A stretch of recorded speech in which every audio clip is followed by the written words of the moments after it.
Hi, it's me Jacqueline. Welcome to my channel.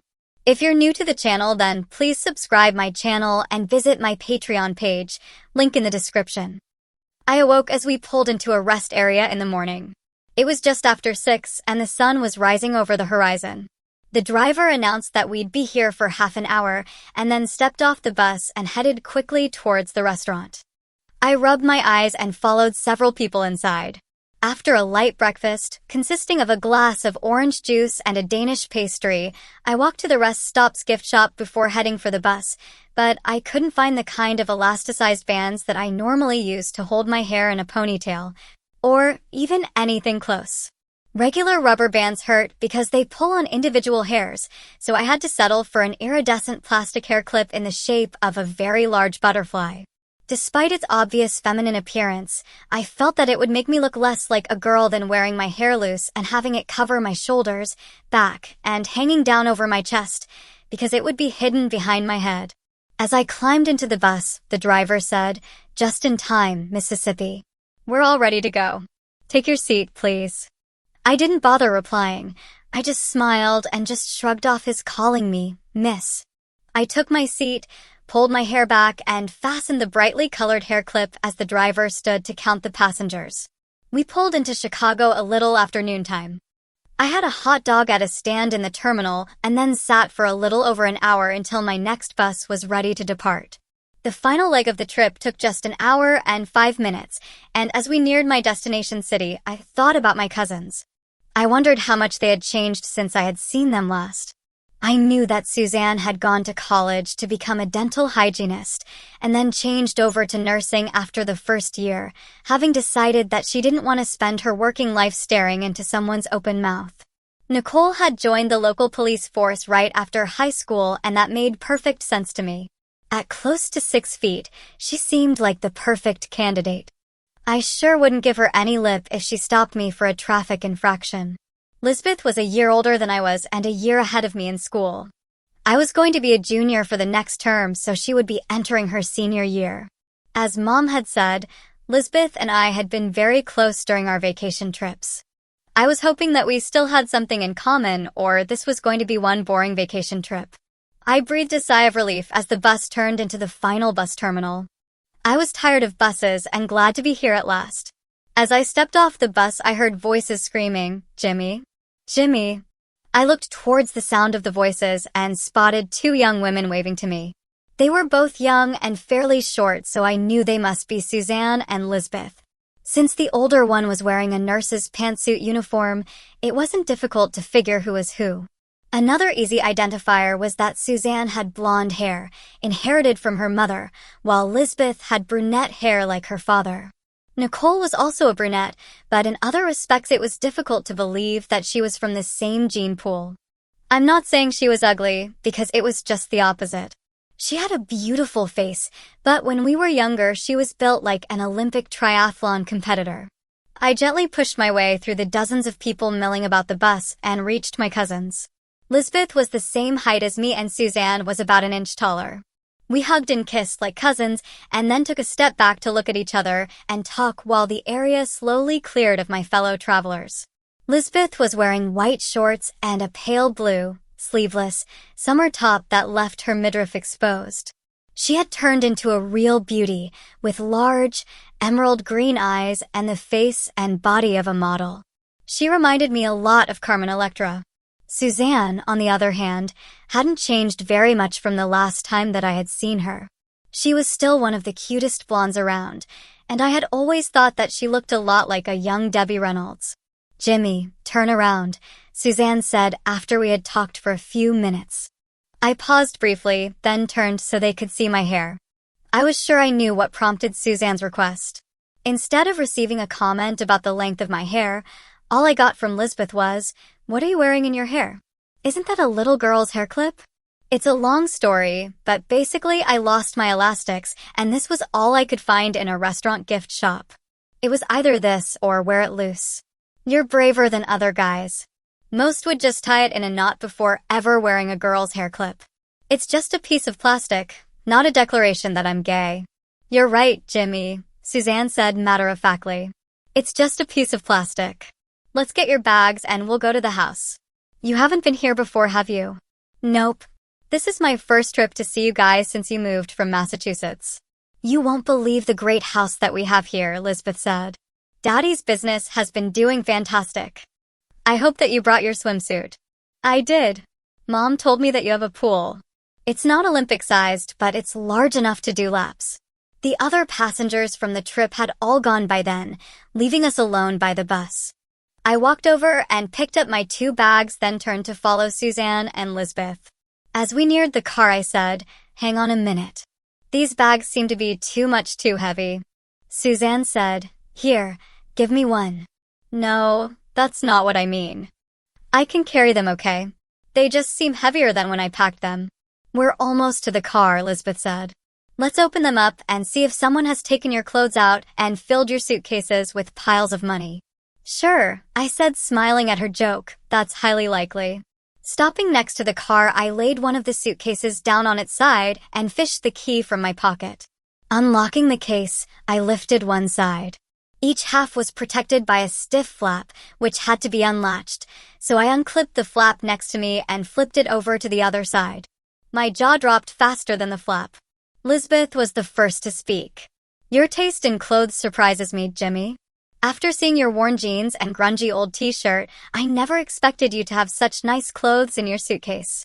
She reached down and lifted up a gray suede skirt. Holding it against me, she said, "Not really your style, though. You should think younger. This says 25. Haha, very funny, I said angrily. This isn't my suitcase. Lisbeth giggled and folded the skirt, saying, "What's the matter? It's only a piece of suede, not a declaration that you're gay," mimicking my comment about the hair clip only being a piece of plastic. I put it back in the suitcase and closed the flap, then closed the top. "Open the other one, Jimmy," Suzanne said. I laid the second case down and unlocked it, then opened the case and lifted the flap on one side. "Oh, Jimmy," Lisbeth said as she reached down again. "I love your taste in lingerie." She picked up a nightgown and held it against me. "I can't wait to see you in this tonight. You're so naughty." Suzanne got a case of the giggles and couldn't stop giggling and laughing as she leaned against the car. "Haha, very funny," I said again.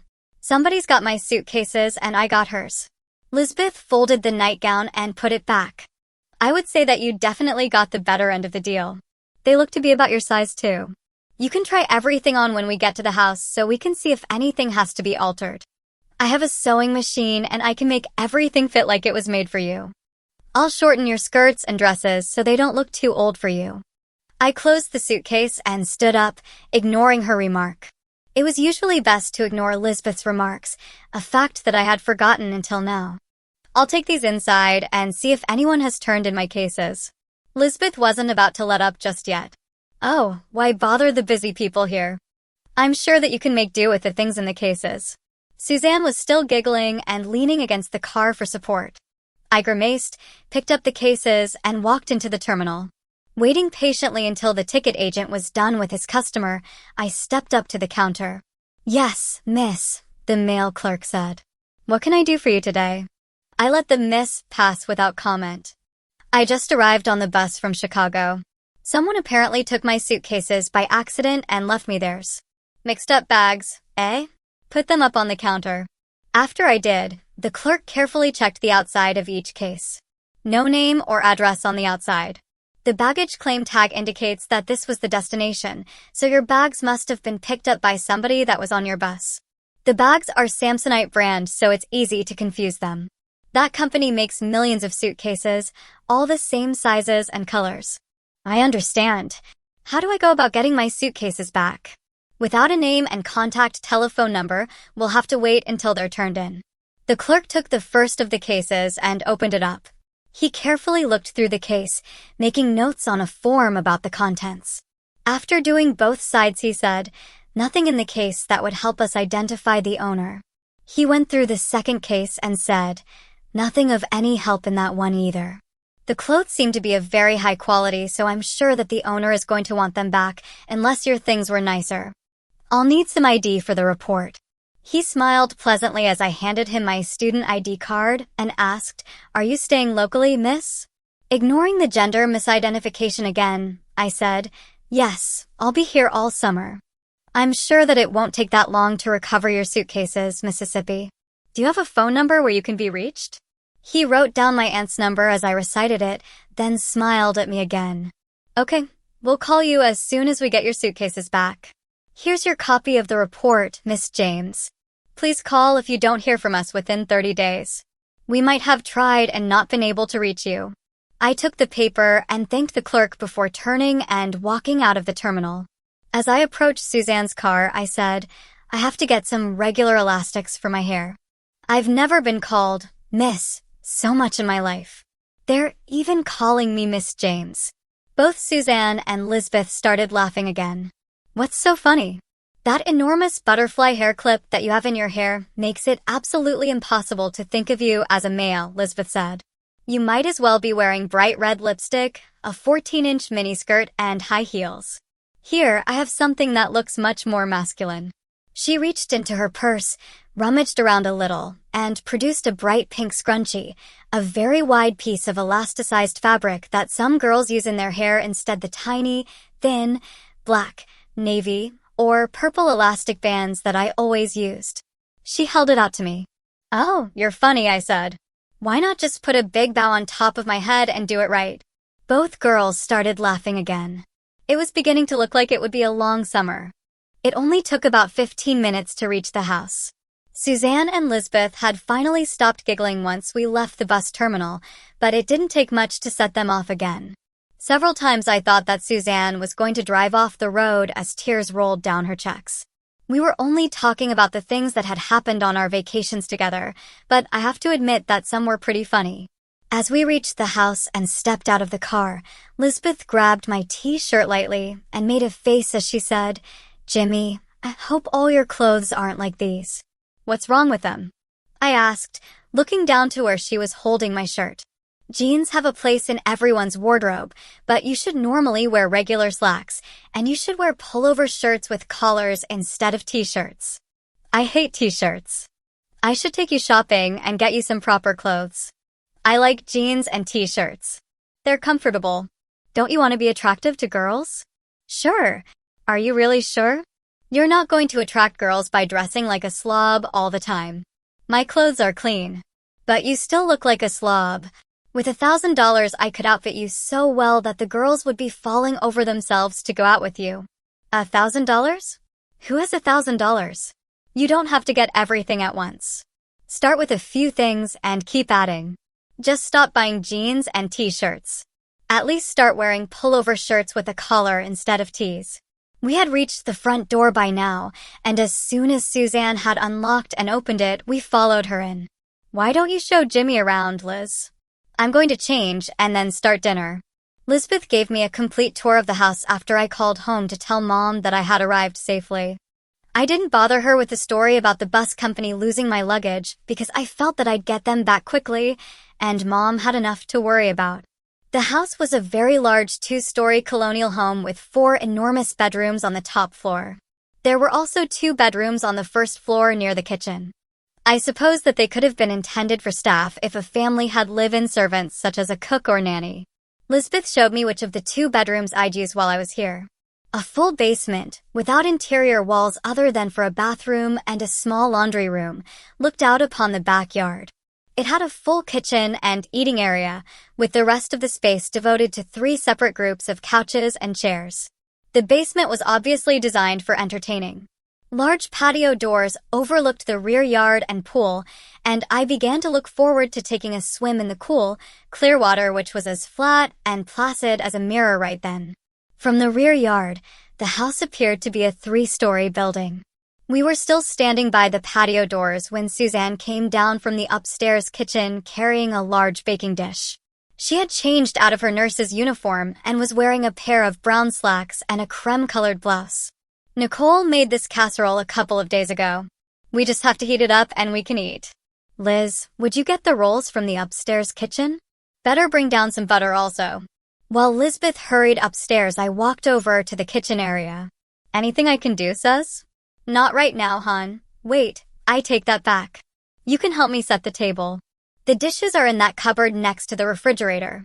After the table was set and the casserole was warming, Suzanne brought a bottle of wine to the table and opened it.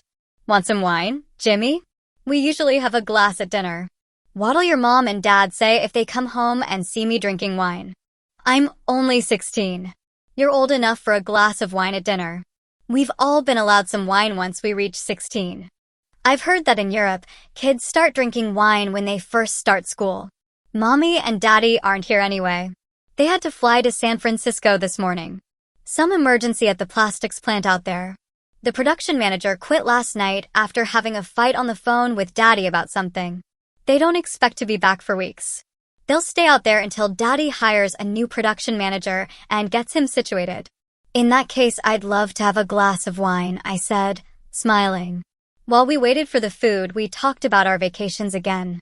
Some things had us giggling and other things had us laughing so hard that tears rolled down our checks. While we were laughing at one particular event concerning the release of captured frogs inside the camp store, Nicole came down the stairs from the first floor. I stood up, smiling as she approached me, and we hugged. Nicole was as beautiful as I remembered and just as tall. I could feel her strength when we hugged. "Hi, Squirt," she said. "Hi, Nicole." I had nearly said Lurch. "What's so funny?" she asked us as she took a seat and poured herself a glass of wine. "I heard you laughing all the way from my bedroom." "We were talking about the time that we put frogs in the camp store at Lake Wallahy," I replied. "Remember how that old lady with the blue hair screamed when she reached for a green bell pepper and picked up a green bullfrog instead?" We all started laughing as we remembered the prank. It led to a steady stream of conversation as we all told our version of how we recalled different things that had happened. Dinner was excellent. During the meal, I learned that Nicole had left the police force more than a year ago and opened a catering service. Her food was delicious, the prices fair, and the service excellent. Consequently, she was doing great. She had started out by cooking all the food here in the basement, but was now renting a building in town and operating out of that. She had 5 trucks and did wedding receptions, anniversary parties, class reunions, and literally almost anything that people needed a caterer for, including the occasional bachelor party. Several times during the meal, Suzanne had refilled everyone's glass from the open wine bottle. When it was finished, Nicole retrieved another and we kept drinking. Not being an experienced drinker, I was drinking the wine too fast. It only tasted like fizzy grape juice after all. While Suzanne and Nicole washed the dishes and cleaned up, Lisbeth and I found seats in one of the sofa groups and sat down to talk and drink our wine. Nicole and Suzanne joined us, bringing a new bottle of wine when they were done with the cleanup. I was definitely feeling the effects by now, but I was too inexperienced to recognize that I was getting drunk. I was sitting on the floor, leaning back against a sofa when Suzanne and Nicole climbed onto the seats behind me. They had just sat down with their legs crossed, so as not to disturb Lisbeth or myself, when Nicole noticed the butterfly hair clip that I was still wearing. It was the first time she had been behind me. She asked me about it, and I started relating my story, telling them about my adventure with the released convict from Albany. "Where's the report that the cops filled out?" Nicole asked.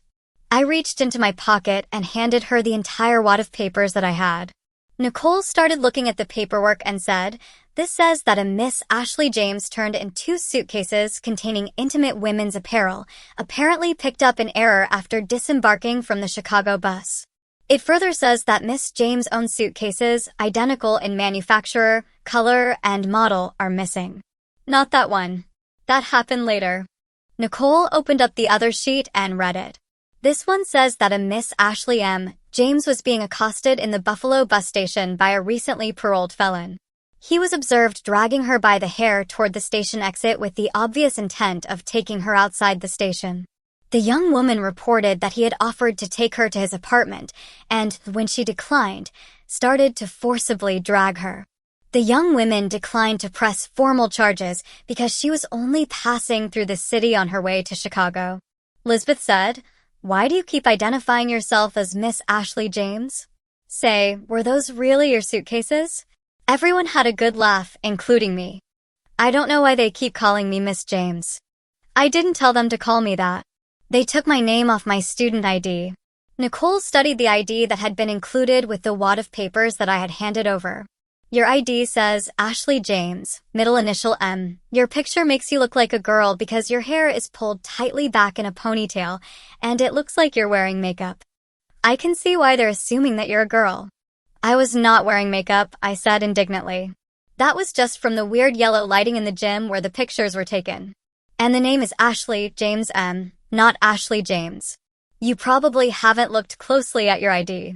There's no comma after Ashley, so people don't know that your school uses last name first. The middle initial is off by itself, so that doesn't help straighten out the order of the name.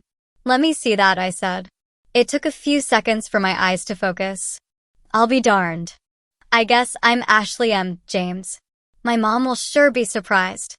I laughed drunkenly at my own joke. Michelle, Lisbeth said. What? I asked fuzzily. Ashley Michelle James. It sounds better than Ashley M. James. Nicole, you had a waitress working for you last summer whose name was Ashley Michelle Bowers. I always thought that Ashley Michelle was a really pretty name combination. I giggled. Okay, I'm Ashley Michelle James. And I left all my clothes at the bus station because I didn't want you to see all my pretty things.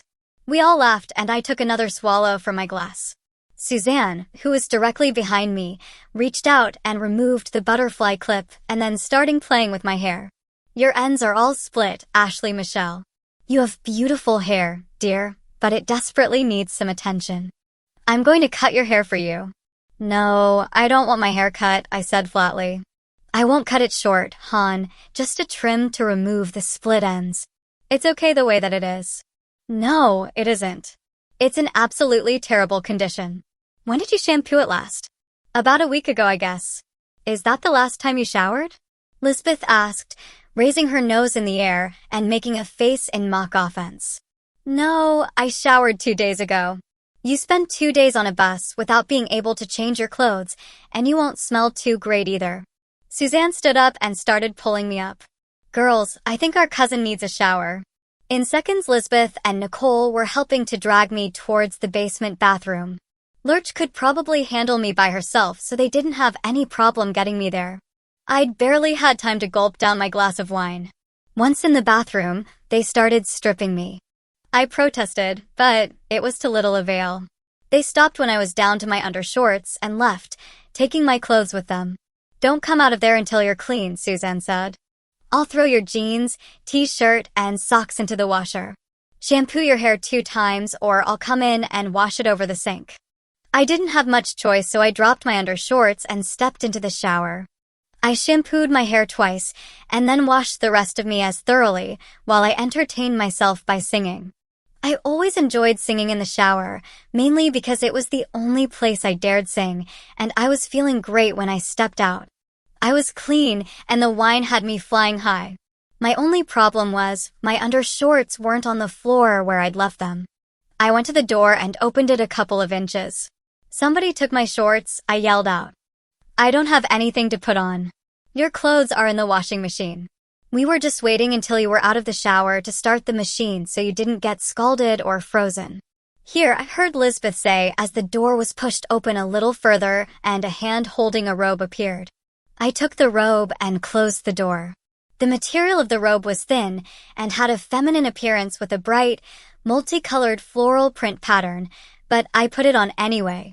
It smelled really nice and was a perfect fit. I was too drunk to care about anything else. After folding over the 2 sides and tying the belt or sash, I stepped out of the bathroom. My cousins were sitting where we had been before, so I went over and sat down where I had been sitting before they dragged me to the bathroom. My wine glass had been refilled and I took a good gulp after settling onto the floor. I was hot from the shower and the chilled wine went down easy, too easy. Suzanne immediately started playing with my hair again. It was wet and she tried to dry it with a towel somewhat before trying to get a comb through it. It was somewhere about this time that I think I fell asleep. Please subscribe for the next part and visit my Patreon page for early access.